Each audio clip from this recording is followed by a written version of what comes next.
My studies began in 1970 when I was 17 years old, and I went to Banff, Alberta, Canada for a 6-week summer class. And based on that experience, I went to the Rossiter Institute of Technology to study professional photography. And after that, I emigrated to Canada to work on a photograph conservation project in 1975 and stayed in Canada for a number of years teaching in art schools. I believe that photography is both an art and a craft. I think that the techniques of photography are very important to learn to be able to express ideas, or at least that's the way it worked for me. If I had my skills down pat, then I could get across an idea that I had with photography.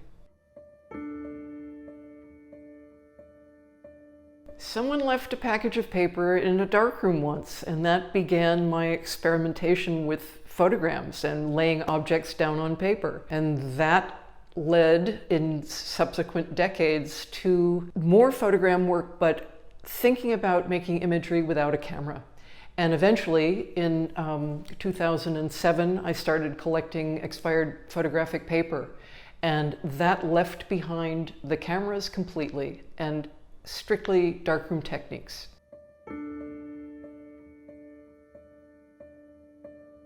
The dates on the packages of the expired paper place them on a timeline in my imagination. I'm looking at an entire century when I see these papers.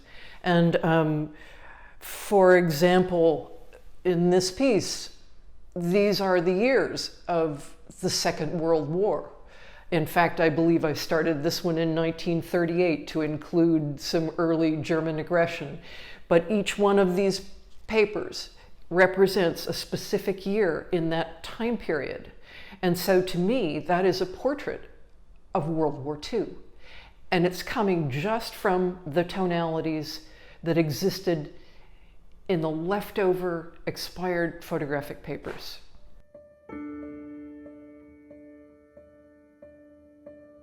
When I first process a paper, I am looking for the marks that have been left by time and circumstance.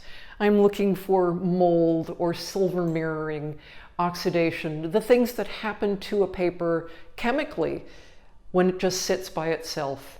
And I simply develop those sheets of paper. That's one direction, to see what's there. When I have plenty of paper to play with, I then allow myself to make specific marks by developing the paper, using a tied line to make a straight line on the page. That is when I'm doing intentional work, to make shapes that suggest other objects.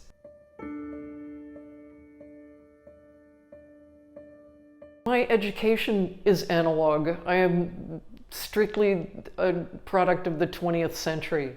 Although the papers are rare, the light-sensitive silver gelatin papers, they still exist. And so does the chemistry. I can still go to a store and buy it. So for the time being, I make prints the way I know how to make prints, and they exist in the 21st century along with digital materials in a way that points to their own history. That's what I can do.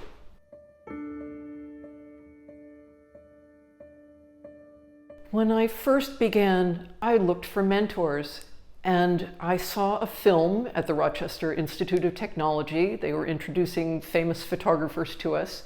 And I saw a film about Dorothea Lange and the work she did in the 1930s. And I was so impressed with her going into the camps and driving all over the country to make work. And I noticed that she wore a beautiful silver cuff. And ever since I was 18 years old, I have worn a silver cuff, and it is absolutely a dedication to Dorothea Lange and my life as a photographer following hers.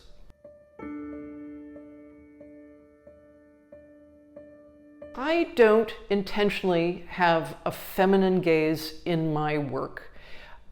In this expired paper work, no. But when I was photographing very specific feminist projects in the 1980s, absolutely, it was my intent. And make no mistake, the work was feminist, the gaze was feminist. But now, no, I'm using the history of photography as my subject matter.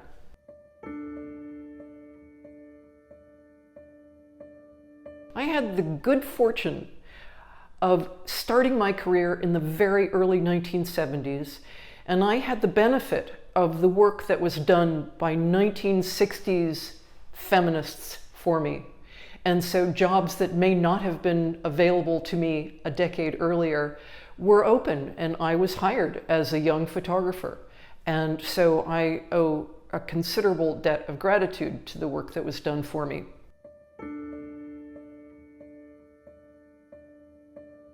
I think at this point they're still necessary, and I'm sorry they are. I wish that it was an equal playing field at this point, but now any help that women get to have a chance to succeed is absolutely wonderful and necessary, so I support it 100%.